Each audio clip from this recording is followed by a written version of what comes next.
All right, here we go. Welcome to Shift, everybody, the podcast where we talk about radical accountability and true vulnerability and how those two things are not separated. They are a part of the same. With me today is my dear, dear friend, my brother, Ky Nix. I've known Ky for a couple years now, and he has been both a mentor and a friend and a confidant and someone that I could lean on when things were not necessarily going the way I wanted, and somebody who has honestly always been in my corner. So we're gonna get into all sorts of things about masculinity, about being a male in the 21st century, raising children. Ky and I are the polar opposites when it comes to the fatherhood spectrum because Ky's got a child and I've got eight.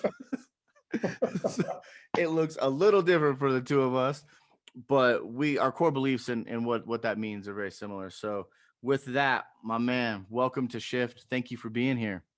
Oh man, so good to be here with you, brother. Shift is amazing. You're amazing. I'm just blessed and thankful that you picked up the phone and said, "Kai, jump on this with me." And it's my I love it. pleasure actually, because I like you love it. said, we all brothers. We're family. Actually, we're not Yes, we friends. are. I am a part McCoy, so and I think we've known each other a little longer than 2 years now. It's been a No, little it's long. been more than two. Yeah, it's probably been It's 5 or 6 years. been a little longer than 2 years now. Yeah, it's been a minute. It's been a minute for sure.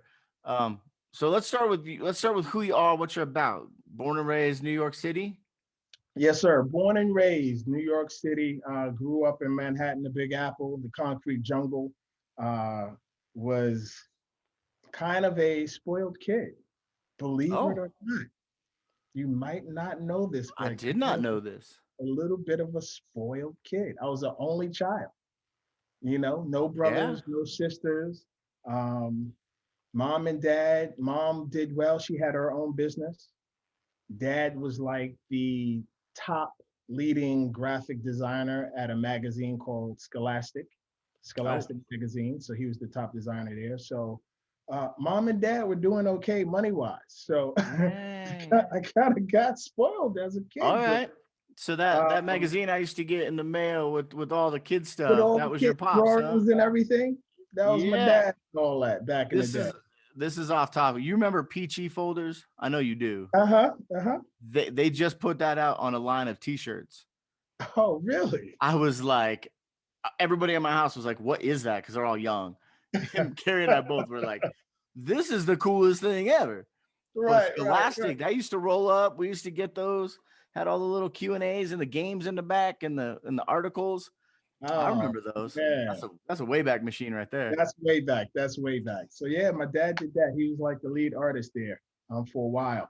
And I'm a kid who was into sports. I was into everything, but I grew up in Harlem, so I knew basketball, football, and I knew baseball, but played very little baseball. So basketball and football was my go-to. Nice. So I played that at an early age, competitively, and started riding motorcycles at 14. I got my first motorcycle at 14 years old. So I've been riding. That's like my passion, and I love doing that. Just riding bikes, and used to do a little bit of motocross and everything. So bikes, I live for bikes. Nice. I live for bikes. My dad and mom separated as I was going to be a freshman in high school. So 14, my mom and Okay. dad parted ways. Still loved each other, just kind of fell out of love. But the great thing about that is, even though when they separated, my dad still played a large role in my life. He was always still there. So if a holiday rolled around, my dad was there. Thanksgiving, my dad was there for Christmas, all the big holidays, Love it. even though they were separated. So that was important. So yeah, mom took the reins though, and she raised this. I think this. I was scrawny back in the day, so let me make this clear. That I may be was hard to very, believe I people was watching this. I was soaking wet, 130 pounds soaking wet. Um, and uh, but playing sports, I just had this drive in me that I love sports, love playing basketball, love football more so than basketball. And you have this dream or you want to go to the league. I think all Yep. kids have it at some point. Like, I want to play professional sports. I want to be in the NFL. And that Yeah, man. quickly my mind, because I was like, okay, I'm not big enough. So that's not gonna happen. Um, but yeah, great upbringing. Great upbringing with my mom. We had a summer home up in the country. Uh, one special thing about my dad is that he taught me to fish. He took me fishing for the first time when I was 18 months old. Really? 18 Okay. months, my father was an avid fly fisher. Yeah, I So, know you love to fly fish. oh, my dad was an avid fly fisherman. So you have to think this black guy from Harlem, and his thing is fly fishing. So he taught me that, and introduced me to fishing at a very early age. And then once I was able to pick up a fly rod, he put a fly rod in Yeah, my hand, and I've been fly fishing ever since. So that's awesome, that's one thing I will always cherish about my father, that he man. instilled that to me. And well, let me show you. I just got this tattoo. You can't see it, but it's a dedication to my father in fishing. And I got another one on my chest dedicated to my father in fishing. But yes, very important role my father played with me. And one thing that I'm going to share with you, and we're talking about being vulnerable. I'm not even sure if we just started this conversation, Let's go. Dive right in. and I'm getting deep with you right now, brother. And I don't want to start tearing up on this podcast, but uh, my father was such a positive role in my life growing up. Um, he passed away in 2003, and not by natural causes, not by sickness. My Mm, dad was actually murdered. mm, So, that hit hard for this guy. And I'll tell you this story on how that day happened. And it's one of these stories that will, like, it always shines in my head real bright. So we would go fishing every weekend, my dad and I. We would go upstate to our favorite lake, and we had plans to go fishing one Saturday. And it was in, like I said, it was in 2003. My daughter at that time was 6 years old, and we'll get into my daughter, but she was 6 years old at the time. So it was my mom and my daughter, and we were going to pick up my dad, who lived in Harlem. He had his own apartment in Harlem. So we were going to go pick him up. He was ready, excited to go the night before. Can't wait to can't, my dad was always like, didn't have to ring his doorbell. He would be downstairs, bags packed, fishing pole in hand, ready to go. So it's Saturday, and it's about 9 o'clock in the AM. And I pick up my mom from where she lived. So I have my daughter with me. I pick up my mom, and I call my dad to tell him, all right, we're on our way over there, be downstairs. And he didn't pick up the phone. And I was like, wow, okay, he must be downstairs or something. And I called him like 3 times. Then the phone just rang and rang. And I was like, he must be downstairs. So I went to his block, in front of his building, and he was not in front of his building. So I called him again. No answer. I'm like, this is so odd right now. This is not like my father. So I was like, all right, I tell my mother I'm going to go upstairs and knock on the door. So I go upstairs, and I'm knocking on the door. No answer. I'm like, where could my father possibly be? He knows that we're going fishing today. He never misses a fishing day. So I'm like, in my head, I'm like, he must have went to the store around the corner.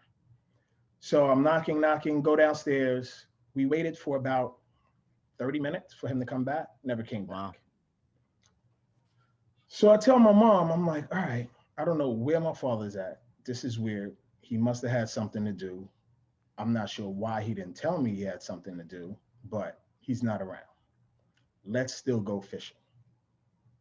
So we left my dad behind, and my mom and DJ, just me and my mom and DJ went up fishing that day. So I go fishing, like literally, no lie, Keith. I always catch fish. Always, even if it's one or two fish, I always catch fish. Yeah, I've seen the pictures. You always got. That's why I And don't fish. I never catch nothing. yeah, I'm always hooking them up. And I go up there literally from about 11 o'clock to about 4 o'clock. Not one fish, Nothing. not even a bite, nothing, not even a bite. Wow. So I'm like, what is going on today? My dad's not here. Couldn't get in touch with him. I'm not even, I don't haven't even had a bite all day. So we left. No fish caught the entire day. Drive back down to the city. I go back to my dad's house. Go back there, call him again, no answer.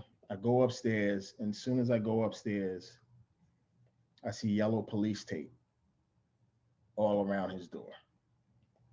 And I'm Man. like, what the freak is going on right now? Yellow police tape. It's all taped up.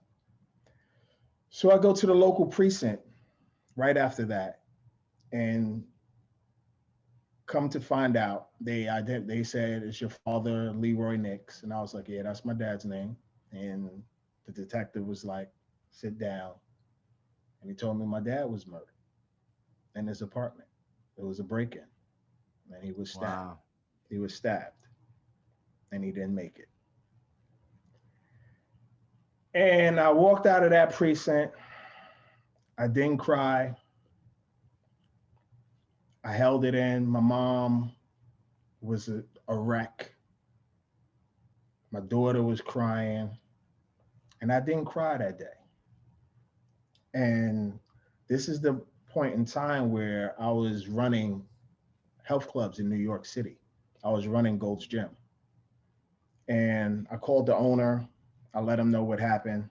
He was like, take as much time as you want, as much time as you want. Don't worry about it. We got the gym. We'll hold it down.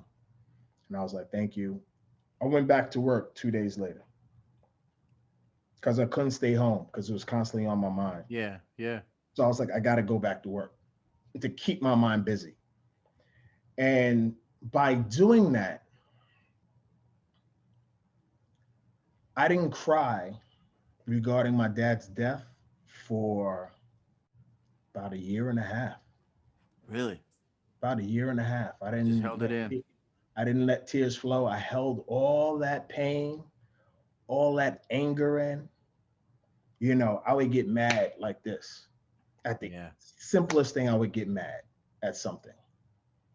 It was like, it was tough on DJ because she would do something and I would get mad like that. Yeah. Just like So what's blow up. mad? What does a mad Ky Nix look like at that period? Are Oh you man, a man screaming, kind of. yelling, throwing stuff, just shutting down? Like, what does that look Um, like? when it comes to my daughter, a lot of yelling, lots of yelling. Yep. That's all I ever did with my daughter. I never hit my daughter, but always yelled, like the fear of the yell with my Yeah. daughter. And it was just so much going on that like a year later, I was just driving and I pulled over on the road. And I think I cried, Keith, for about 2 hours, man. Wow. It all came out. It like I cried on the side of the road for about 2 hours. I was crying so much it was hurting. Yeah. Like it was really Yeah. painful because I was crying so much. And it all came out at that point. And I was like, wow, I've been holding this in for so long. And it's unfortunate, not all men, but a lot of men tend to hold things in. Yeah. They tend to lock things up in their heart Yeah. and don't let things out and express themselves or let someone else know what's going Yeah. on. So they'll let it build up and build up. And it gets to the point where they start taking that out on others. They don't know where to release that energy at. And the only way to Yeah. release it is on somebody else and project Yeah. that on somebody It's got to else. go somewhere, right? Like we talk about Gotta this all go the time. somewhere. Like, mass and energy it all exists, right? And so if you take it all in, eventually it's got to come out. And I mean, you do a lot of coaching and mentoring, so you've probably heard this. And I can't remember where I heard. I think it might have been Kirk Duncan, where he talks about the root often looks different than the fruit, right? And so like me yelling at you or my daughter or somebody at the grocery store because I'm frustrated over like the price of something or not getting great customer service has nothing to do with that, right? That's the fruit. The root of it is I'm not dealing with my other stuff, with like the real issues, right? Right, right, exactly, exactly. So um, that is something that took a toll on me. You I know, bet. Did that uh, help drive you to become? Because I only know, like, the reason I ask what an angry Kai looks like is because I've never seen you mad. Like yeah, you're one of the most I'm happy, used, positive, smiling, always upbeat. and that's the thing that it was night and day with me. So mostly I got my day face on. I'm smiling, I'm Okay. laughing. But when back then, if I got to that point, it would be nights, it would be a thunderstorm. Mm, It would be hail because I would get so angry and let it all out. yeah. And So if DJ, even my mom would say to me, like, wow, like yeah, that side of you is not good, Kai. You like yeah. that's not a good side of you. Cause But if she was to everybody, tell somebody like, "Oh, this is what happened with Kai," people that didn't know that side of you, they'd be like, "No, I just can't even see that happening. There's just no way yeah, because he's always e- this." exactly, exactly. Yeah. My mother, my birth mother, she was murdered when I was 3. And Mm, and I was told as a young child that she committed suicide. mm, And I guess they thought that would be easier for me to understand, or that's what the police report says. But in my 20s, I was able to really look into it and find out the truth and discover that she didn't take her own life, that she was actually killed in a brawl at a bar. And so like I relate to that so you heavily can relate. Yes, you can. for sure. And I mean, man, till I was probably 30 something, I used that as an excuse to drink and to not be present for my kids at the time. Like, you know, it can be really hard if you don't have. I was lucky in the sense that my addiction to running from my problems manifested in alcohol. Hmm. And I got to a place where it was like I was going to lose my kids Right, if I right, didn't get my act together. And right. so I chose to do that. And it was hard but it was necessary. And then, my marriage held together, and I'm lucky that I've been with the same woman for as long as I have. And we've got a bunch of kids, a bunch more kids now. But so many people, like, your situation is unique because a lot of people who bottle that stuff up, they will try to numb the pain through alcohol, drugs, food, sex.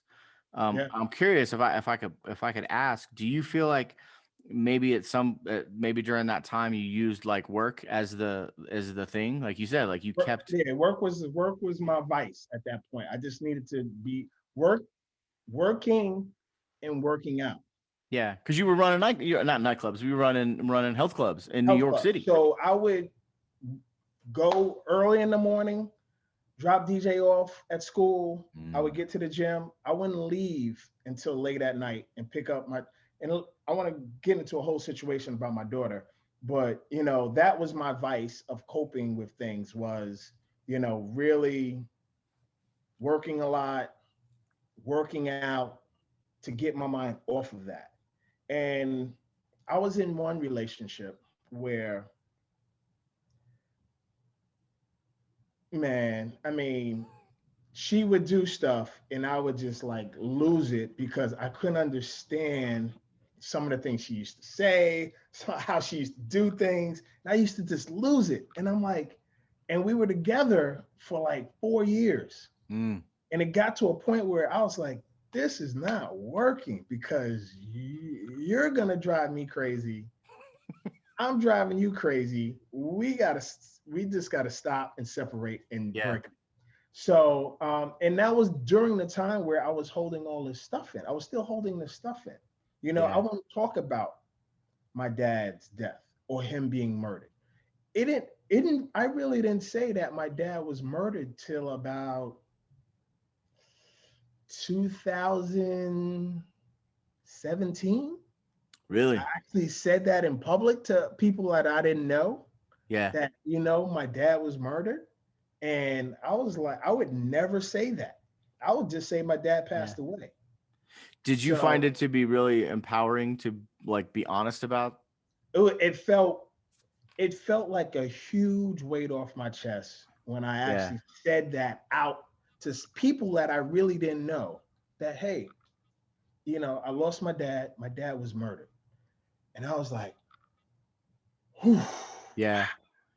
Yeah, it's crazy. I think a lot of men don't recognize that like the sooner you talk about the problem, it just feels better. It like you said, it was like this huge weight off your shoulders. And I think we build up this idea that like if we say something, people are going to judge us a certain way or look us at us a certain way. And sometimes it's just we don't want to face the truth, right? So like we talk about shit, we talk about shift, and some people may not know this, but like you participated in the first live event that was the catalyst to become the podcast. Mhm. And and I mean it was great because I opened the show and I'm pretty and you were like the second to last speaker before Justin, and just like brought the house down with your energy and all of that. And that moment when I did my presentation that day, I shared something about myself that I had never told. Like my wife didn't know. Yeah, I I remember. walked off the stage and she looked at me like, "What?" I And it remember. was like, "Whoo!" I didn't mean to say it. I wasn't trying to go there, but like it needed to. It was like it had just it was ready to come out, and it was it was something that Yeah, for me, it was like, I had dealt with it and I could speak about it without getting emotional. And so I felt like I had healed it.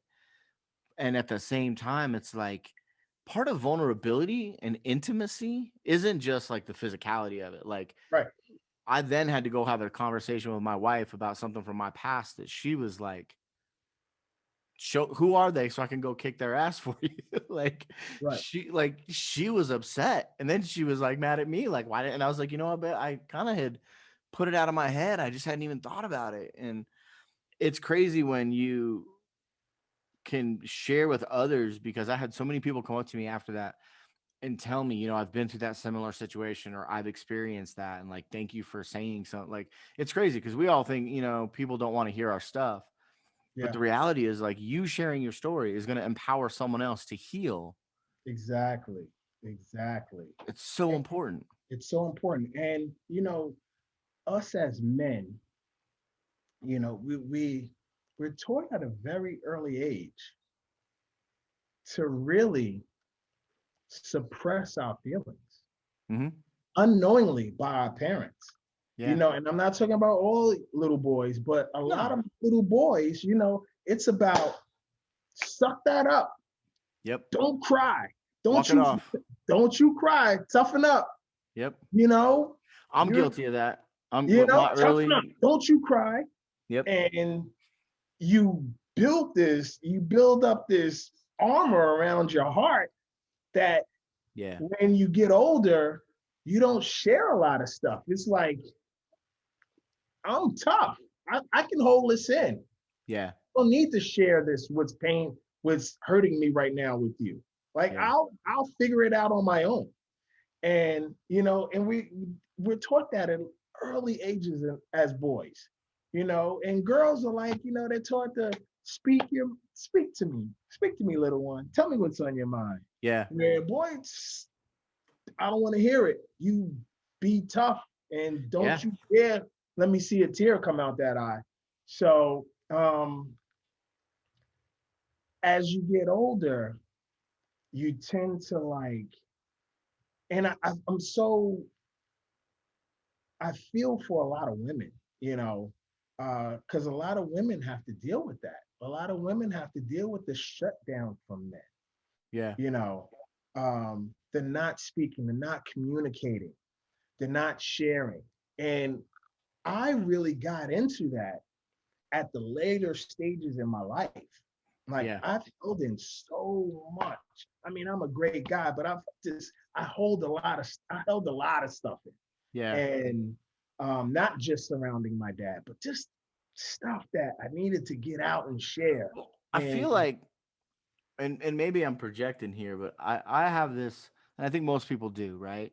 So growing up in Harlem, that just right there gives me an image, and I, to be honest, I don't know how old you are, but I'm just kind of like putting numbers together. So like that puts you growing up in Harlem, like in the early to late '80s, like hip hop's rolling out, hip hop is out and like so the like just the background you're giving me, both your parents are professionals. Like we ain't got time to feel stuff. We got to get to work. We got to do stuff. You're growing up in Harlem. It's not really like growing up maybe in like San Francisco where everybody's hanging out, talking it's about their not feelings, like drinking I was coffee. growing up in suburbia, New York. Yeah, Like I like had this upstate. dynamic of, you know, successful, not successful, but good off, well-to-do Yeah, off parents. And Harlem back then, it was a little tough. You had to yeah, be tough. And yeah. you couldn't really show how Yeah, soft or you'd be vulnerable you soft. were That's as a just little it. kid growing up. You had to be tough because a Yeah, lot of the surrounding elements were not like my situation. A lot of the yeah, surrounding elements around me were fatherless households, yeah, single mom households. yeah. So, kids out on the corner till to the wee hours of the night. Yep. And, I got to be in as soon as the lights come on. Yeah. So how As did you soon as, avoid? How did you avoid like? Because I grew up. So I grew up in Las Vegas, but I grew up in the hood part of Las Vegas. When I Mhm. met my wife, we drove through my old neighborhood, and she was like, "I didn't even know this existed." Like she was Right. like, "I didn't know this part of town." So I Yeah. grew up. I was the minority. Like I lived in a predominantly black and Latinx neighborhood where I was the minority. I would get beat up for being in the neighborhood. Like, why are you over here? And I was like, well, I live 4 houses over there. Right. Like, so I'm curious how, and I'm sure your parents, affluence had something to do with it, but you still want to fit in. You still want to do the thing. How do you avoid the gangs and the violence and that sort of thing in Harlem in that time, in Dude, that culture? yeah, not for nothing. You said parents, you know, parents had everything to do with it, in my opinion. Okay. You know, what my mom and my dad instilled in me as a kid growing up was like I knew the clear difference of right and wrong. Mm, You know, I knew what was going to get me in trouble and what was going to keep me out of trouble. yeah. My mother taught me that. My dad taught me that. And, you know, I always, when I look at kids who are getting into trouble and they're doing this and they're doing wrong, it all starts in the household. And I was fortunate enough to have a father and mother household until I was 14, but my father was always present after that. A lot of kids don't have that and they have the single mother and they don't have the father figure, Yeah. which is tough. But there are a lot of strong mothers out here. And I know there's a lot For of sure. amazing kids who know the difference between right and wrong. Like Yeah. if you're home and you're, a 6-year-old kid and your mom curses all day, every day, and that's her normal language, you're gonna curse. That's your normal language. Yep. Like I didn't grow up cursing because the first time I cursed, a neighbor heard me curse and told my mother, and she beat the fire out of me. She beat the living fire out of me, and I was like, okay, I don't supposed to Yeah. do that. That's the thing I don't do. I don't do that. Yeah. When I had to be 6 or 7, I stole a quarter out of my mother's pocketbook without asking her. Mm, She got me again. Like, okay, I don't supposed to take stuff that's not mine. That's yeah. just not what you do. Like, Yeah. it was all about my mother and father. Yeah. And that's what kept me sane and out of trouble from the elements that surrounded me. Yeah. Like this was the time of drug dealers in Harlem, all over the place. Yeah. Money, the fancy cars and all of Yeah. this, wads of money, and Yep. and The big I would watches, the chains, the whole nine. everything, Yeah. all Yeah. of that. I saw Yep. all of that, but I knew when it got dark, all right, I gotta go. I gotta go Yeah. upstairs. And other friends would stay out to the wee hours. I'm like, I gotta go. My mom, if I don't go upstairs, my mother's gonna come downstairs and be looking Yeah. for me. So I might as well just leave now. So she taught me she was an instrumental part of me staying out of trouble and me staying on the right path. So it was all about my parents. Yeah. I love that. That's a really good it's so interesting because for me, like, very not that. And part of the reason why I got sober and I got, and did this complete 180 in my life was because my upbringing was not like that. And even though Carrie and I were struggling as a couple, I was like, I will not be an an absent father. I will not, I don't know how my marriage is going to go. I was hoping it would come together, but like, I grew up, my dad was married 3 times. Like I have 3 sisters and none of us have the same 2 parents. Mm, And and that there's no judgment behind that because we all turned out great. And at the end of the day, though, it was like I wasn't gonna be, you know, that dad. right, But I also didn't expect my marriage to last because I didn't have anybody in my circle. Like you talk about your parents, like I didn't have anybody in my circle whose parents stayed together. So it was like marriages just don't work. Like it's cool, like it's a thing people do, and divorce is just part of that equation. right. But for me, it was like I've got to figure out how to show up as a dad and luckily I was able to do that and be able to repair that relationship with my 2 youngest children and my wife. And we've got 8 kids now, but we've been together 25 years. And I'm curious though, because it's a good segue into you and your daughter. Like she didn't have that experience.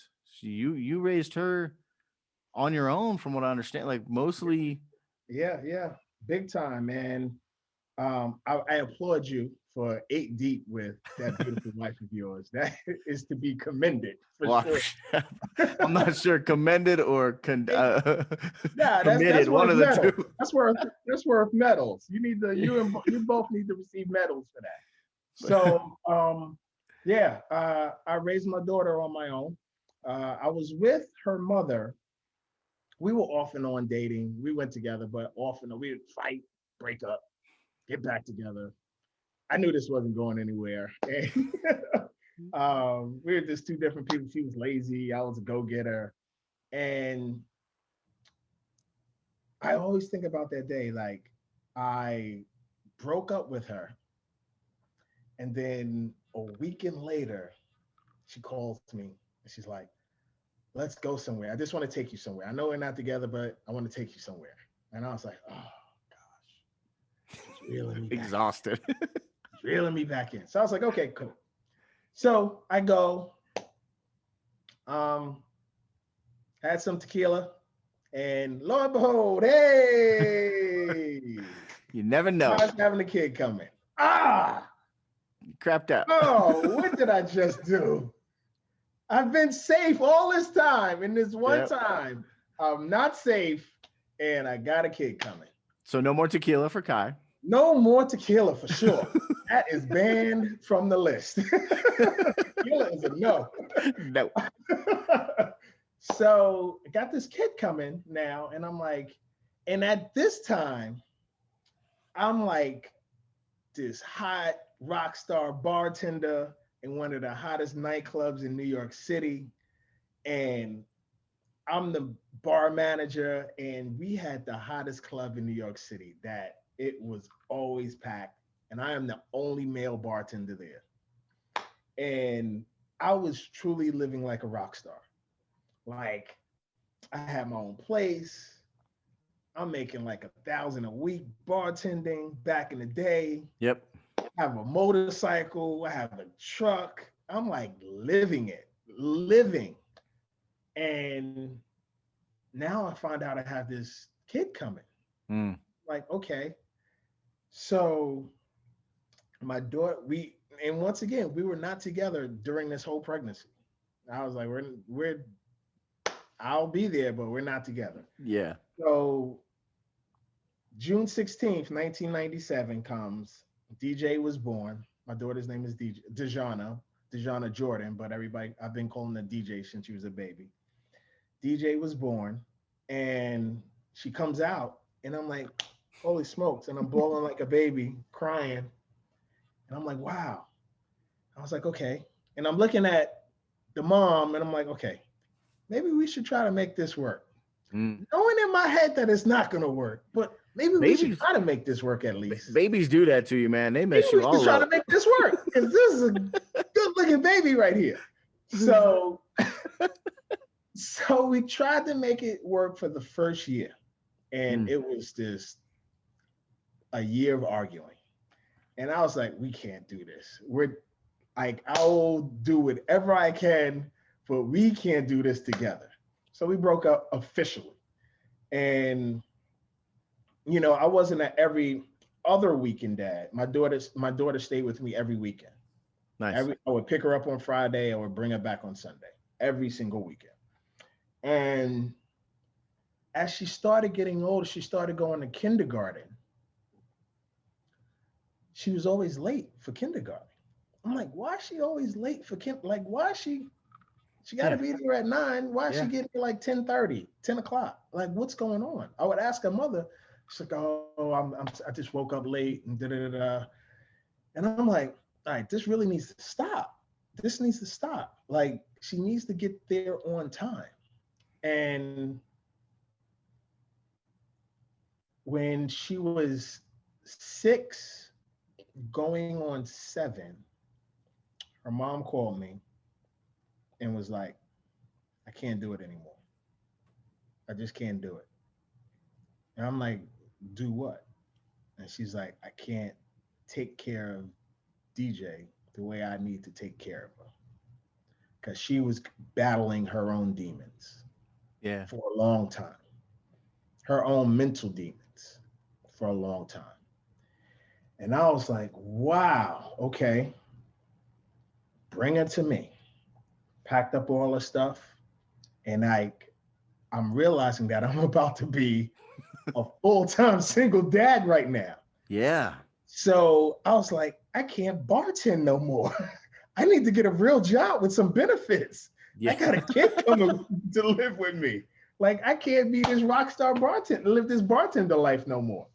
So she started living with me, and it was great and it was tough. And we're talking raising a daughter in New York City. And at I this can only point, imagine. yeah, at this point in time, I had just moved to Westchester. I was out of the city, but I was in Westchester. And I'm like, okay, this is really different. I really got to be on point with my stuff by myself.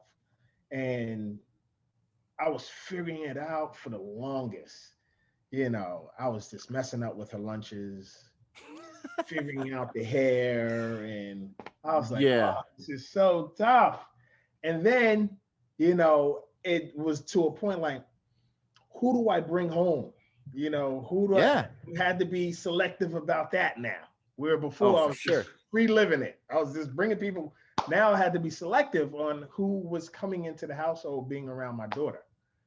And thank God that my mother was very involved. Like, whenever I needed a break, my mother was like, bring my granddaughter over here, please. And I was like, Yeah. thank you. Oh my God, I need a mental break right now. And because I just needed to be me again, and I needed to go out and have a night out Yeah. because I Yeah. wasn't It's going important. out. And we didn't So, talk about self-care back then. Like self-care wasn't a oh thing. my God, And there was like no self care and going and on. you sure as hell weren't talking about men doing self-care. Like Yes, that wasn't a thing. Like I'm yes, not even sure that's still a thing. But seriously. So, she would give me these breaks that I so desperately needed with my daughter. But raising my daughter, our relationship is inseparable. We have a father daughter relationship that you can probably imagine if you just raised yeah. one daughter or if he raised two daughters. Like we have a bond that can't be broken. Yeah. And I'm blessed for what she taught me as a Mm. man. I had to grow up. Yep. Even though I had her a little later in life, I really had to change a lot of the things that I was doing that was quote unquote, young. I had to Yeah. really grow up and step my game up. Yeah. And she taught me so many things about myself on who I was as a person that, wow, I'm raising a beautiful daughter by myself right now. And as much as it is a challenge to me right now, it's so incredible to be doing this right now. I wouldn't change it for the world. I Yeah. would not change it for the world. And, we had our challenges. She went through her challenges growing up as a teenager. Yeah. Never had any real trouble with her except for, not doing homework the way she should have been doing homework and, Yep. doing bad in a couple grades. But for the most part, she was an amazing kid growing up. And I Yeah. was, and I always, you always question yourself. Did you do a good Oh, enough job? Did I do a yeah. good enough job raising you? She's You what, know, 22, 23 she's now? 23 now. She'd be 23. 24 in June, this June. Okay. Yeah. So I And got a 23-year-old and a 21-year-old. So like having adult kids, like that's a whole other ball game. Cause like you still, I mean, if you're like me, like you're still dad. Like I still know always, what I'm talking about. Like, don't who you think you are, right? But always. like she's an adult, right? So like I look at my adult kids and I was like, I don't know what I would do that. I don't know that you should do that, but you're an adult. So I'm gonna just love you and I'm gonna be here if you fall. But it's hard. It's hard to keep my mouth shut and not tell Yeah. them what to do. And I think that's the way it'll be. I don't know for how long because um, there's things that I still hold on, and I'm like, don't do that. I'm telling you not to do that, and I have to check myself. And my Yeah. mother's like, you have to let her grow. And even Zia, my wife, is like, you have to let her grow up. She's Yeah. 23, she's 22. Let her grow up. Let her make these Yeah. decisions. Let her make some Yeah. mistakes. But I'm like, I don't want her to make any mistakes. I Yeah. made mistakes. I'm trying to avoid Right. her from making those mistakes. I Yeah. don't, It's like, listen, I you, did it. Why don't you trust me? yeah, trust me. I made those mistakes. I'm Yep. here to Yep. teach you not to make those mistakes. But they're like, she needs to make mistakes so Yeah. she can. And I'm like, I hear that also. But it's just the dad in me that Yeah. I have to start pulling away and letting her make Yeah. decisions. Yeah. There's Letting a her make. balance. It's a balance. It's a balance. Yeah. It's a hard balance because you don't want your kid to No. fail. You don't want to see your kid struggle. So, Yeah. you're like, It's okay, I can fix that. Daddy will fix that. I will always yeah. fix it. And then, but there's times where you have to let them grow up and become Yeah. strong. Yeah, it's interesting because like we kind of raise our kids. So I'm in this weird position, and I know there's others like us out there, but like I've got two adult kids, I've got a teenager, a couple of preteens, and then some toddlers. So I got like every age group. So like some days I'm really focused on the adult kids, some days I'm really focused on the toddlers, some days I got to put my teenager dad hat on. It's like, yo, can y'all? And they're all so different. But in our household, we kind of raise our kids like I believe that people have like agency. Like we're all sovereign individuals. And so we Mm-hmm. raise our kids that way. Like we give them the agency to like fall flat on their face within some boundaries, right? Like we try to keep them going. And it's it's so funny to me because I have one child who's moved out of my house. He's got his own place. He's got a girlfriend. He's doing great and he's doing his thing. And then I have another adult child who lives at home and is working and is also doing great. It's just a different kind of great. And like I miss my son and I want him home and I want my daughter to leave so I can miss her. Like Yeah. it's Yeah. it's like it doesn't matter what they give me. I want almost like I want the opposite of what's going on because it's just all new and we're navigating it and it's just crazy. And I think that's part of the things that dads don't, or a lot of men don't do is lean into that and speak openly Mhm. about it. Like I tell my kids all the time, I don't know what I'm doing. Like Yeah. I've never had a 14-year-old son in 2021 where there's Xbox, PlayStation, TikTok, Instagram, like all the things that are being thrown at him. I have no idea how to manage that because it's Mhm. never happened before. Right. And I think a lot of dads maybe, and I'd love to get your perspective on this. I think they try to like I'm stuck in the 1990s. Like I graduated high school in 1992. Mhm. So somebody mentioned something to me the other day about the 1950s, and I was like, well, that was like 40 years ago. And then I was like, shit, no, that was 70 years ago because I'm not 18 anymore, right? Like, so I think a lot of us operate from like that place of like when we were rock stars, right? Like we were crushing Mhm. it, and then we just kind of lock into that thing, and we go, oh wait, I really don't know what it's like to be 14 with all this stuff that he's dealing with. True. Very true. And like at DJ's 23, and I'm still telling her at 23, I need to meet this guy first. Oh my gosh. Like she's 15, 16 years old. I'm like, Bro. I need to meet him first. So He needs to meet me first. And yeah. I need to, and then I'm like, oh my Lord, this girl is 23 going on 24. And I'm Yeah. saying I need to meet a guy she likes There's before things you don't anything know and you can probably happen. don't need to know. Right. But it's Uh, hard. I'm doing my best to get out of oh, that and pulling myself out of that and letting her be a yeah. woman. And you know, there's so this like you said, there's so many things now. All we had to deal with back in the day were like, Dude, a we just little went bit of outside. go out, go outside, a little bit of TV, Like and TV back then was like, MTV was on, and that was it. yeah. But it was like if you missed it, you missed it. Like there was no binge watching. You didn't have like every type of entertainment on the planet at your fingertips. And like I heard this thing the other day that really struck me. I was listening to Ryan Holiday do a podcast with the former national security advisor McMaster's, I think is his name. And he talked about his daughter refers to her generation as the start my orange generation. Because Mm, like they can't even start their own orange. Like they come to you like, here, start this for me. Because it's like everything is just so quick and it's all kind of spoon fed to them. And that's not everybody. I don't mean to generalize, not everyone is like that. But it kind of opened my eyes to like what my kids deal with and what is put in front of them constantly. Like I definitely like all my kids right now have zero tech. They're not allowed to have any technology. Their Xbox is gone, the Switch is gone, their phones are gone, all of it. Like right. they're on a break because I just started getting all these attitudes and all this stuff. And I was like, all right, look, I'm cutting out all y'all go play outside. My kids are at the park right now shooting hoops. Like you go play outside, you get outdoors. Yeah. Because nowadays it's like, and you can't possibly monitor all of it. So it's kind of Yeah. like all or nothing. Like it's like at least that's how I feel. I mean, it's No, just I so agree with you much. on that. I totally agree with you on that. You know, when DJ is struggling right now to find herself.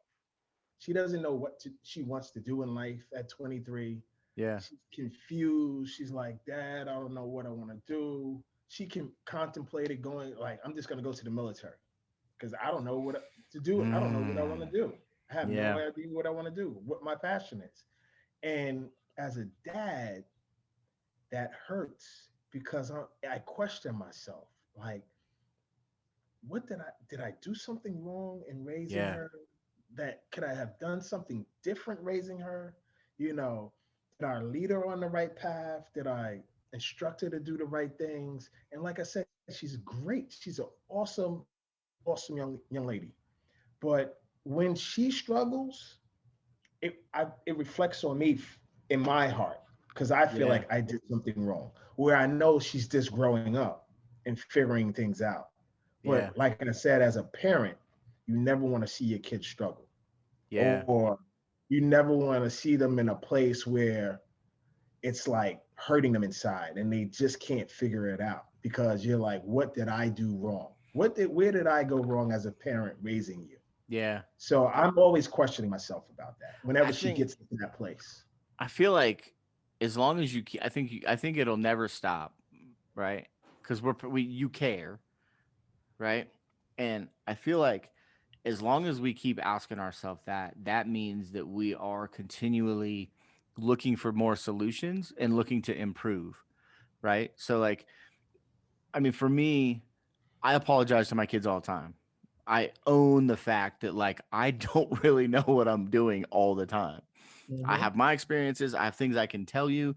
I can try to protect you, but I feel like there's a tremendous amount of value in actually failing and learning from your own mistakes and going, okay, well, this is, and so it's like that fine line between protecting them and just being there to catch them, because they're only going to learn it truly when they experience it, right? Right.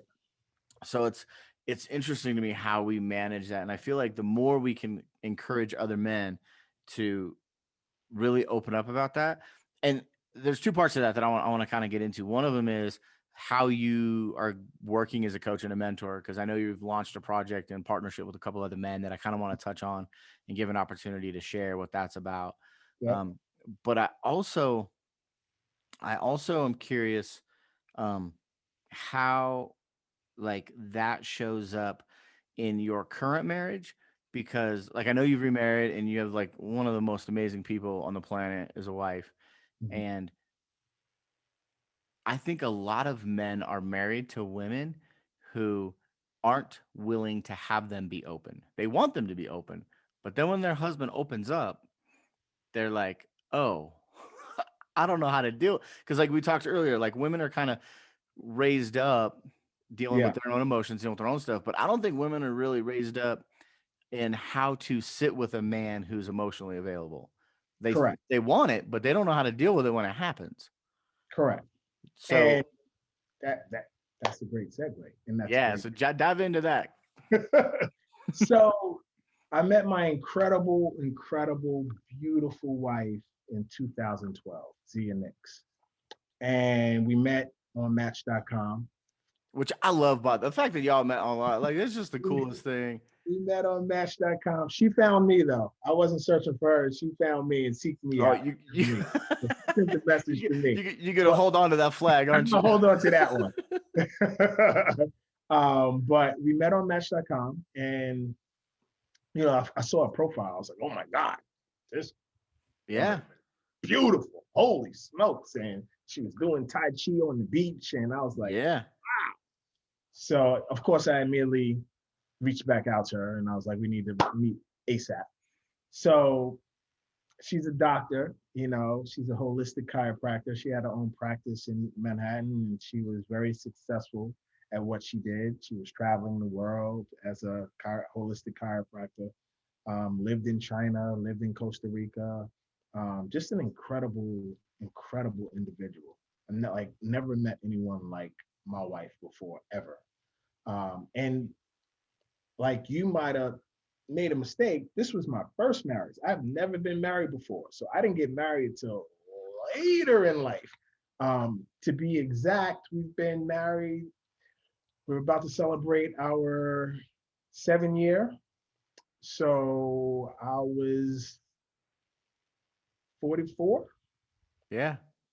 I got married at I waited 44 years to find the woman of my dreams. I was like, not, I just wasn't gonna settle on anybody. Well, not only that, but like whoever you married was gonna become, DJ's stepmom. Yeah, exactly, So exactly. like So that played a lot. that's Uh, not about you no more. yeah, That's exactly. like That played a lot for into it. sure. You know, and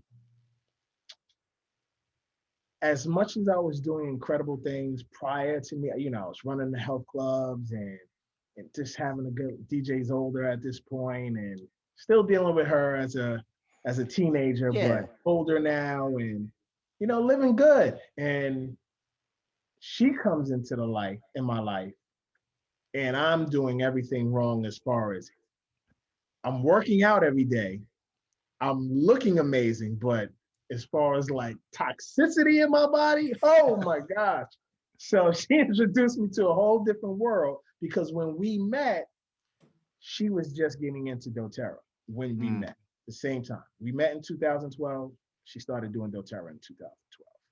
Okay. So she introduced me to this whole new world of essential oils and, you know, an incredible life, how you really supposed to live a healthy life. Yeah. And I could tell you a funny story real quick. On our first date, I invite her over to my house, to my apartment.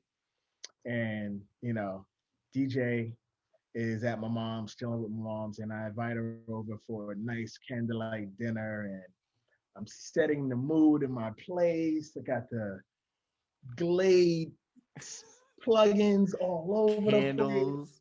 scented candles all over the place, and the place is smelling amazing to me.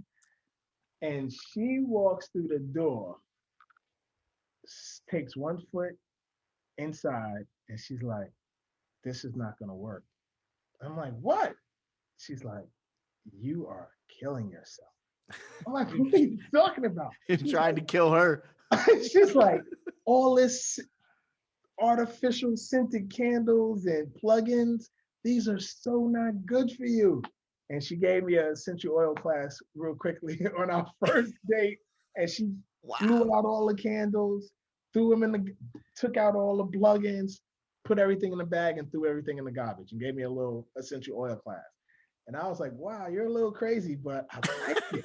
I kind of dig it. I like it. You're teaching me something new, but you're a little crazy though. Well, and that's some bold confidence right there. Like you roll up in a dude's house for the first. Most women Yeah. are gonna be like, "All right, look, I'm gonna suck it up," or I'm gonna be like, "You know Nah, what? Just go grab she's like, some." So I She guess was she like, must have saw "No, something in me. She was like, I need to teach this guy because I might stay with him for a little while. I like him, yeah, so that's let me teach this guy something. I love it. I love it. So that was our first date. But and you know, prior to that, she truly introduced me to a world of personal development. Yeah, Um, I wasn't doing personal development work. You know, I would read yeah, a book here and there, but I wasn't really yeah, developing myself personally every single day. yeah. I wasn't Physically, reading yes. books. I wasn't, you know, going to seminars or retreats or anything. Yeah, I was taking care of my body, but you know, she introduced me to that world. And yeah. our first year being together, no, I'm sorry, when we got married in 2014, she was like, I'm sending you to this place called Enlightened Warrior. And I'm like, what the heck is Enlightened Warrior? She was like, you will find out. And I was like, okay. So I went to this Enlightened Warrior camp in British Columbia, Vancouver, for like a week. And it was all mindset, all personal development. Yeah. And it opened me up to a new world. I was like, wow.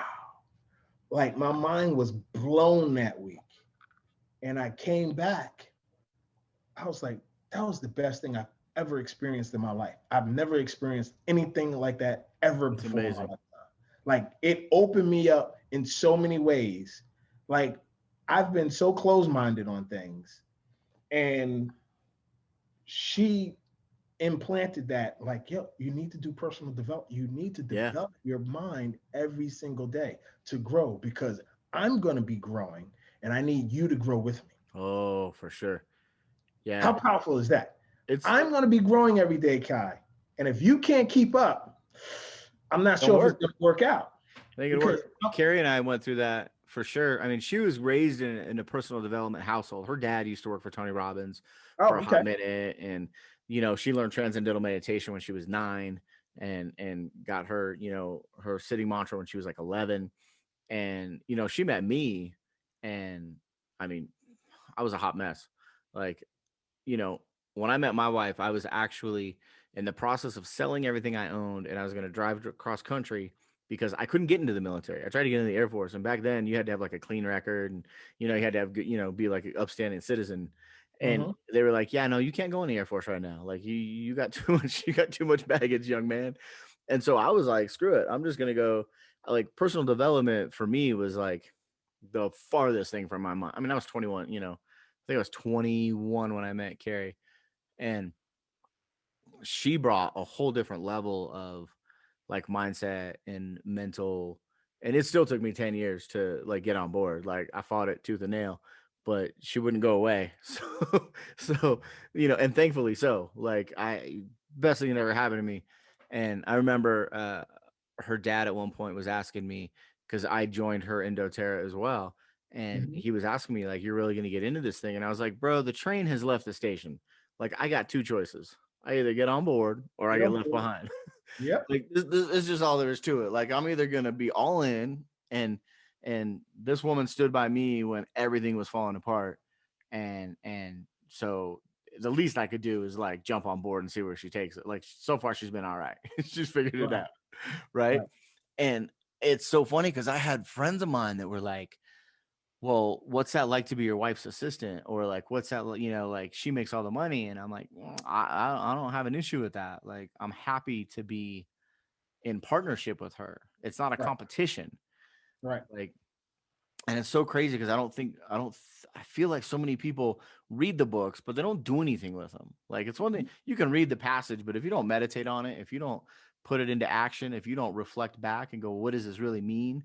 Then that's not personal development. That's just like watching Netflix. I don't know what, it's Yeah. just Yeah. entertainment. It's Right. not work. And it should be work. I agree. Totally agree. And um, it became,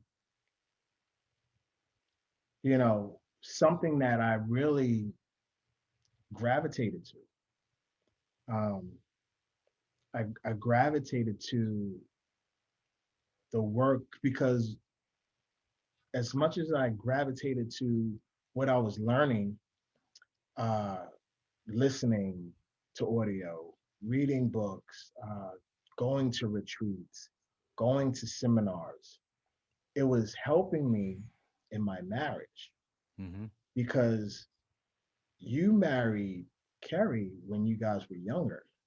Yeah. We didn't get married until like this is my wife's second marriage. I'm her second marriage, but we didn't get married until later in life. So I'm pretty much set in my Yeah. ways. You kind of are who you are. Zia was set in her ways, and we had to figure that out at the later stages in life on making that work Yeah.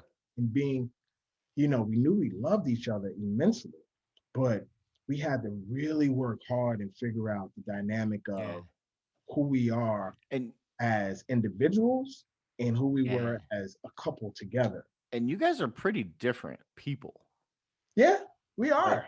We are. like, Like, my wife is very reserved and, you know, she's she's she's always studying yeah, and she's an observer. I see her always studying and observing doing you. this where I'm like out there. I'm always out there. Go, go, go. Like, yeah, I'm always go, go, go. I always joke with her because where we live in this beautiful community upstate New York, and we've been here for almost a year now, and she barely knows any neighbors, and I know everybody in the neighborhood. Yeah, So you we're probably know just, everybody in the neighborhood, on your block, on the next block over. we're just different like that. Yep. And I love the dynamic of, it's this fire and desire that we have together. And what's funny is that's Emily Wright, who is, one of the founding partners in doTERRA. She's like, I love what each of you bring on stage. And when you put that together, it's like, because it's so Yeah. different. And you're giving the audience two separate things in one shot. Yeah. So, and I'm like, wow, okay, I can I think see it's that. pretty fascinating when you find a couple, and I like to think that Carrie and I fit this mold where the sum of the two is greater than like the sum of the parts, right? Like there's not that there isn't any, because you have your own things that you're into, and I definitely want to talk about some of those. And Zia has things that she's into, and you Mm-hmm, each have your unique gifts. But much like everyone knows Keith and Carrie mm-hmm, in that universe, everyone knows Kai and Zia. Like you don't hear a lot of people going, well, Zia's doing this and Kai's doing that. It's like Kai and Zia are doing that. Kai and Zia are doing Right. that. Yeah. And it's the same thing with Carrie and I, because I think we do the same thing where, I haven't had the pleasure of Emily Wright sharing it with me, but when we go places, I'm the reserved one. I'm the worker bee. I'm the one getting things done. And Carrie's the boisterous, Mm-hmm. fun, energetic, Mm-hmm. more like we have that similar dynamic where there are so many things that I don't do well that she does Mm-hmm. that help make me whole. And the same as the reverse is the same for her. Like the things that she doesn't really do well, I do great. And so the two of us together can accomplish so much more. And like we were lucky enough to grow into that. Yeah. Like You know what I call that, Key? You have what we have, and we call that. That's called a Voltron unity. We have nice. a Voltron unity. I will take it. Remember Voltron? Where they used My wife's got no idea what you're talking they about, used but to I do. come, they used to stack on it and make That's one it. big giant. That's what it's called the Voltron unity, where you're great, she's great, but when you come together, it's like It's powerful, magic. like Yep. boom. Same thing with Z and I. She's amazing as herself as an individual. I'm amazing as Yeah. an individual, but when we come together, it's like ah. Yeah. And I want to say also that I really want to say how important the personal development was for myself and for Zia in our marriage, because it was, like I said, it was really tough in the beginning, and people see us like this amazing couple, and you Yeah. guys never argue. No, it was struggles in the beginning. Like I was wondering if we were gonna make it at times. Yeah. It was really tough, Same. Same. and personal development of us learning who we were Yeah. as individuals and then learning who we were together, that really helped us get through those tough Yeah. patches and those thunderstorms. And now we're at a place where it's like fire, but in Yeah. the beginning, woo, I didn't know if we were gonna make it. And Yeah. people saw the exterior of that. We were always happy, we were always having Yeah. fun together at events, but on the inside, we were like, "Ugh," you Right. know. You get back to the house and you're like, all right, that's your wing. This is my wing. Leave me Yeah, alone. I yeah, don't want to. yeah. We ain't talking the long, quiet car ride home when Long ain't nobody quiet. talking to me. We had to figure that Um, out. And I'm so happy that yeah. we did that. I think it's Uh, crazy how quickly people are to abandon partnerships. Like we have this just absolute mythological idea of what marriage is, because it isn't easy. It takes work. It's a partnership, and like you look at any good partnership, there's give and there's take, and like I look at it almost, not to like take out the romanticism or the emotion of it, but if you enter into a business relationship, if you and I enter into a business partnership together, you go home and you're your own person, and I go home and I'm my own person, but mhm, we still create this thing together. And I feel like a lot of married couples don't recognize like the individuality of the other person, and recognize that like it's not the honeymoon for 30 years. Like that's just impossible. Like mhm, you got to be able to be an individual and sit down. Like Carrie and I, we schedule time to like strategically plan how we raise our kids. mhm. What does success look like in that? We don't just, and we have knockdown dragouts about it sometimes, because she's like, well, I don't want to do this. And I'm like, well, I don't have a problem with that. And like it's work. It's constantly figuring out what that looks like. And I think it's so important that people like yourself model that for other men, and share that like outwardly we look amazing, it's all great, but like look, and I think that's important too, because like you don't want to air your dirty laundry out in public. Like that's not But necessary. hey, That doesn't respect anybody, right? right? But to share with people like, hey, behind closed doors we got to work on this Oh don't yeah, just happen. We don't roll out of bed and like everything's great. oh you yeah. know we got And to you, work on that. and like you just said, so many couples are quick to wave the white flag and throw it in, whereas you know, it takes work. And if you want to get better at basketball, you get a what? You get a basketball coach. You Yep. want to get better at football, you get a football coach. if you're having trouble in your marriage, if you're having trouble in your sex life in marriage, get a sex coach. Yeah. If you're having trouble with the marriage, you get a marriage Yeah. coach, a marital coach. And Yeah. people realize that sometimes you need an exterior factor to help out Yeah. where the problems are, because you guys are not, you guys are seeing, you guys know there's a problem, but you guys can't figure it out. And sometimes you need someone on the Yeah. outside to come in and be like, okay, this is Yeah. what's going on. And that's what we had to do. And in the beginning. And I was like, initially, the man, we don't, why? Sex Why do coach? sex? Why? What? Yep. You know how long I've been doing this? I got Right. this down. I ain't got no complaints. What are you talking about? Like, No complaints. yep. And that's the first thing I will say. And that's the first thing I said. I've never had no complaints. And it dawned on me like I'm dealing with a different woman right here. Yeah. This woman is an individual who is having issues, and we need to figure it out. And maybe I am doing something that I need to learn differently. Yeah. You And know we what's did, and we did that, and it helped, and yeah. it worked. And I'm so grateful for the coaching and for all the stuff that came into it, because Yeah. we're so much stronger from it now, that we're so strong now that it would have to take something catastrophic to break us Yep. up.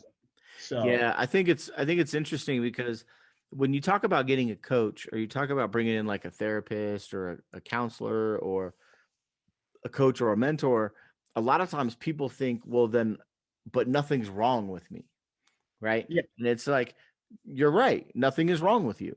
What you're doing is fine. Can it be better?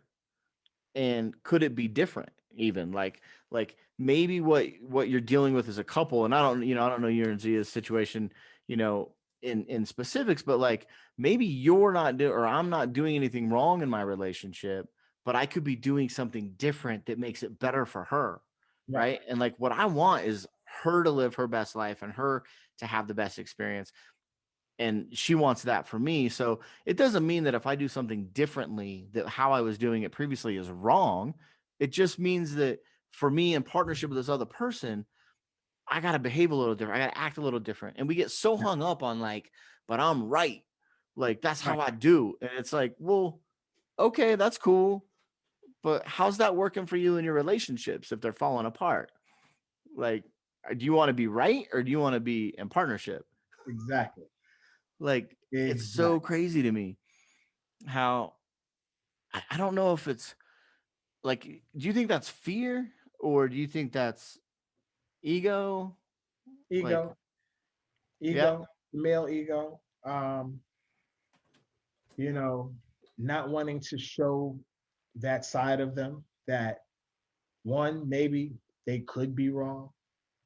Uh, God that forbid you're wrong once in a while. that she or somebody else could possibly teach them something that they don't already Mm, know. yeah, Um, you know,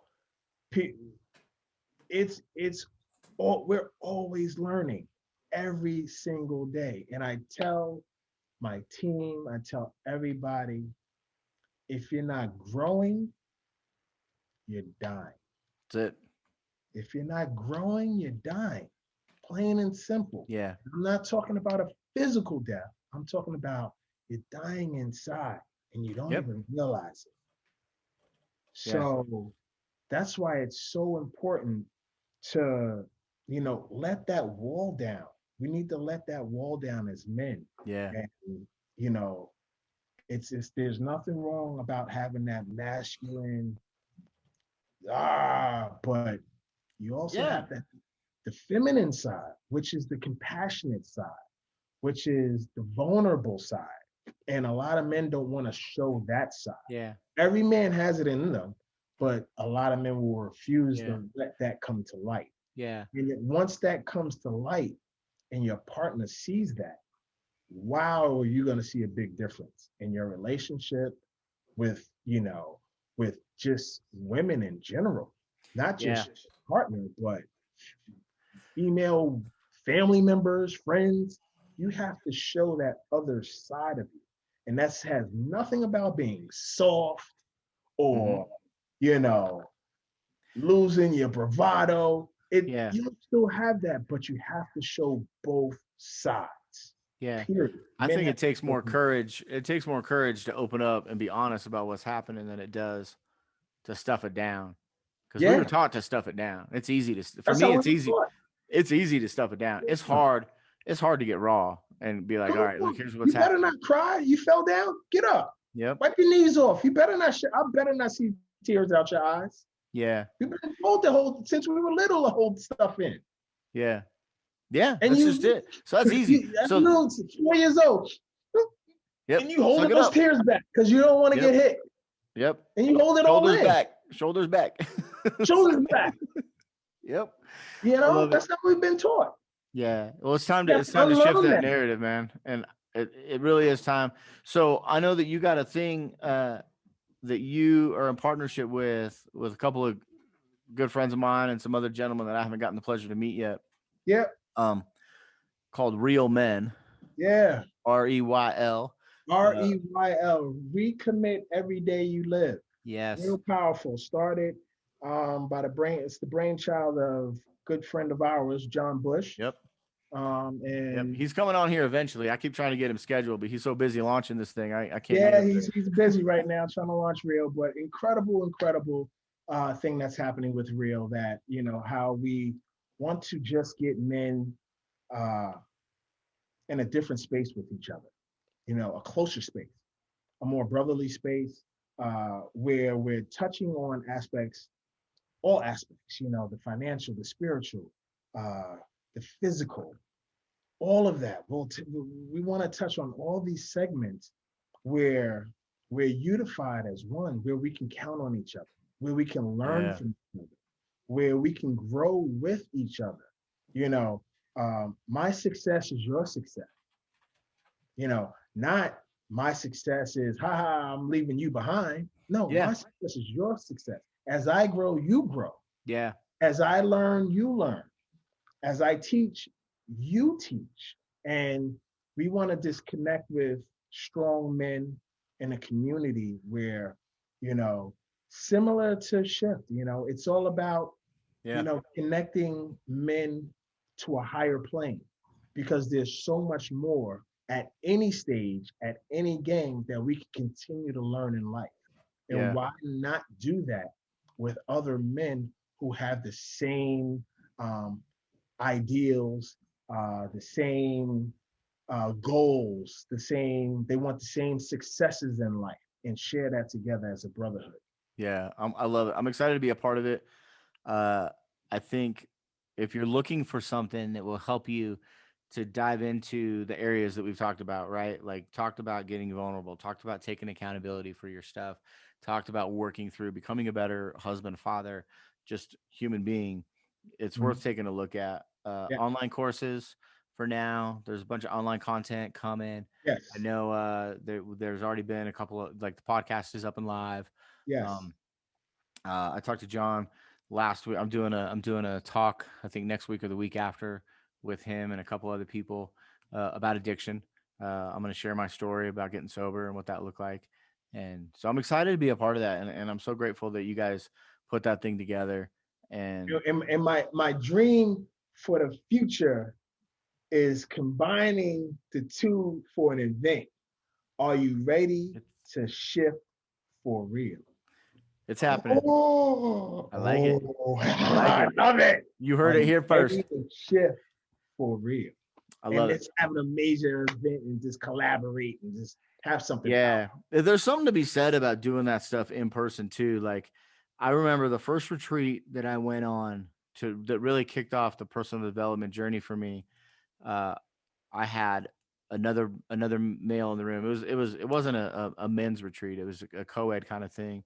And one of the men that were there, who kind of called me out, and I didn't know him really well enough to have him calling me out yet. Like, but he kind of called me out and was like, "Hey, you need to learn about this or that." And he's like, I got just the guy for you. And he introduced me to a guy named Justin Lee.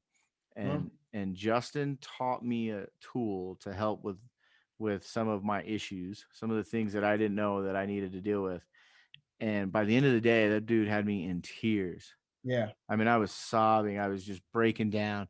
And I remember I was walking down the hall and Justin came around the corner and I turned around to go the other way because I didn't want to see him. I didn't want to like talk to him. I didn't want to have to like go deeper. And I turned around to go the other way from him and the hallway was blocked because there was a group of people standing there talking. So I had no choice but to like go towards him. And we got right up to each other and he just put his arms around me. He could tell I was in pain. And he just, told me it was gonna be all right and put his and it was the first time I had another man in my life like really be emotionally present, care. And I had met this dude like 6 hours ago. Like Hmm. I was like, what is this cult? What is going on? Right. Like people who were loving on each other and just emotionally there. And that was like the first really powerful experience I had in doing personal development, where it was like, okay, this sucked. This, like, generational stuff that I'm dealing with hurts. And I've never felt more cared for. And I just wanted more. I wanted to go, okay, if this is what happens when I deal with my stuff, then let's deal with all of it. And Yeah. it's been the best journey. And so I hope that anyone who's listening or who catches this can recognize that whether you think you need it or you don't, you do. Moving into personal development and moving into clearing out your own stuff is the best thing that you can do for your partner, whether you're married or not now, like girlfriend, boyfriend, future Hmm. spouse, your Hmm. children, future children. It'll heal the relationship with your parents. Like Yeah. that was the thing for me. Like I had deep stuff that I was able to resolve with my parents that I didn't think would ever get resolved. Like I just expected they would pass away someday and I wouldn't care. And while it weird by no means like you and your father were, you know, the reality though is that a lot of that, if not all of what I went through, is healed because I went through it. I didn't try to dance around it. We didn't try to hide from it. We just got in it. Yeah. It's so important. So I love that you brought that up, man. I appreciate it so much. Um, Absolutely. let's lighten it up a little bit, a little rapid fire. Uh, tell me, tell me, what's the best $100 that you spent in the last year? Oh, best $100 I spent in the last year. Wow, I haven't been many places. Besides, So, it's either going to be something to do with fishing, something to do with probably, motorcycles, I'm serious. or that Jeep, that monster Jeep of yours that you got parked out front. I would have to say, and it does have to do with fishing. I bought this reel that I really wanted that I had my eye on last summer. So I was like, I'm definitely getting it for this summer. So I bought this spin reel. I'm a fly fisherman, but I go back and forth between the fly and the spin, and there was a spin reel that I really wanted that I was like, I'm definitely getting it for this summer. So I'm ready to go with this new spin So you're reel. ready? You haven't used it yet. You ready to roll? I haven't used it yet. It's still I gotta Just put wait. I still need to spool it with the line. It's fresh in the box. I I don't know can't what wait. any of that is you just said, but it put a smile on your face, so that's good. I am so far from fishing. I don't I'm like. gonna I take you love. fishing, brother. Oh, I'm that's gonna gonna be a take hard you, brother. sell. One day we gonna go and Uh, we uh, gotta get it in. Look, I'm open to it. I decided that I would live my life and say yes to the things that I've never done outside of like jumping out of a plane. That's not happening. Um, but I'm down to go. Just know that I will probably bitch and moan the first part of the because just fishing just I never understood it. So maybe you could help me understand. Maybe you could teach me how that's fun. Absolutely, Because I absolutely. mean, I'll hang out with you. I'll just go to hang out with you. Like that's what's so funny is That's you're the gonna be second. fun beyond the fishing. This with Yeah, me and you we just together go hang. making it happen. That's Yeah, joy in itself. this is funny though, because like you're the second person on the podcast, and it's pretty fresh. So that's a good average who is like super into fishing, and the second person here who met their spouse on Match.com. Oh, So wow. I'm gonna have to Okay. hit up Match. I'm looking for sponsors. If y'all are listening, clearly my guests, I love to use your service, so you should come. It Um, works. it works. It sounds like it works because two of It my works. favorite people Match, send me a check, please. send me Come some on. money, right? Get in Look, touch with Match. Write me a check, give Match. me a give me a book that you think every let's go with man. Let's go with the book that you think every man should read. Something that shifted you in a big way. Way of the Superior Man. Okay. Without powerful, powerful book that just and what's funny is my wife was like, you need to read this book. Mm, And I'm like, really? She's like, yeah, you need to read Way of the Superior Man. And I read this book cover to cover, and that book deep dives into the masculine and feminine. okay. What's your biggest takeaway from it? This that we have to relate to our ladies, our women, differently. Like they're a different species. They're a delicate species, a powerful species, um, and a very intelligent. Women are intelligent. Mm, And if you don't come with either equal intelligence, you will lose that lady. You have to come with equal intelligence. And when it comes to difficult situations, if your guard is always up in your relationship and you feel that you're always right, you're doomed. You're really doomed. And that relationship is on a one-way ticket to ending. You have to have enough communication. And that's where we fall short as men. If you ask 10 out of 10 women, mm-hmm. what's the problem in their relationship? And they will say, my partner does not communicate with me. He does not know how to communicate. And I would say, out of those 10, 7 or 8, I would say 8 women will say, my man just doesn't know how to talk to me. He doesn't talk much and doesn't share his feelings. He doesn't like to talk and he holds everything in.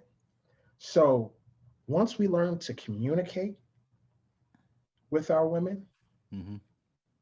things start to open up. Like it really opens up Pandora's box of goodness where she learns about you and she's willing now she feels safe. And that's what a lot of women don't feel with their men is safe because a lot of men don't communicate. So women are like, you hold everything in, you're not sharing. I don't feel 100% safe giving you 100% of me. And a lot of women don't give their men 100% of them because they don't Yeah. feel safe in the relationship. Once they feel safe, there will be no reason for you to look anywhere else because that woman Yeah. will give you and show you everything that you would want to see in a woman.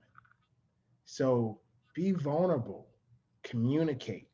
And that the superior man really touches on that communication and that vulnerability part and displaying not only the masculine side, but also that feminine side. And don't be scared of that word, man, the word feminine, because we all have it inside of us, whether you choose to believe it or not. And that doesn't mean feminine where you're putting on a dress or you do have feminine ways. No, Yeah. that means that you're able to be vulnerable with someone. You're able to have compassion with someone, and you're able to communicate with someone on a different level. I love it. So good. I think that's a really great place to wrap it up because you just dropped like that's it. Summed it all up.